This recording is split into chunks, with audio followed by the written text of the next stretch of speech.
Sadashivnagar area आहे. सकाळ सकाळची वेळ. सगळे लोक घाबरलेले दिसत आहेत कारण साप आलेला आहे. आणि साप बघा कुठं बसला येऊन. अशा प्रकारे साप कुठं पण येऊ शकतात. आणि हा सरळ सिलेंडरवरती बसून टाकला आहे.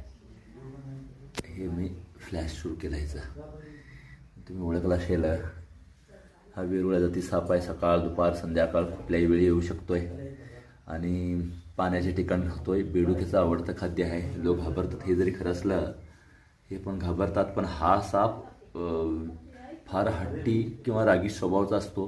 त्यामुळे शक्यतो म्हणजे हे तर आम्ही नागाला खूप घाबरतो, पण नाग आपल्याला बघून शक्यतो पळून जातात. लक्षात घ्या, हा असा एक साप आहे जो लोकांच्या मध्ये पण थांबू शकतो किंवा तो घाबरत नाही. आक्रमक स्वभावाचा साप तुम्ही जवळून बघू शकता. वेगवेगळ्या 5-6 रंगामध्ये राहतो. चेकर्ड किलबॅग असं इंग्लिशमध्ये म्हटलं जातं. वेरुळ ह्याचं नाव आहे, लक्षात घ्या. आणि आपल्या आजूबाजूला साप कशा प्रकारे येऊ शकतात. माझा हात बघून हा कसं करतोय बघा.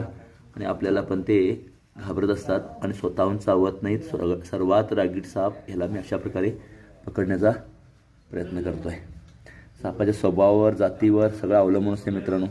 आणि मी नेहमी हे सांगण्याचा प्रयत्न करतो. आपल्याला वेगळं वाटेल, पण साप स्वतःहून काय करत नाहीत.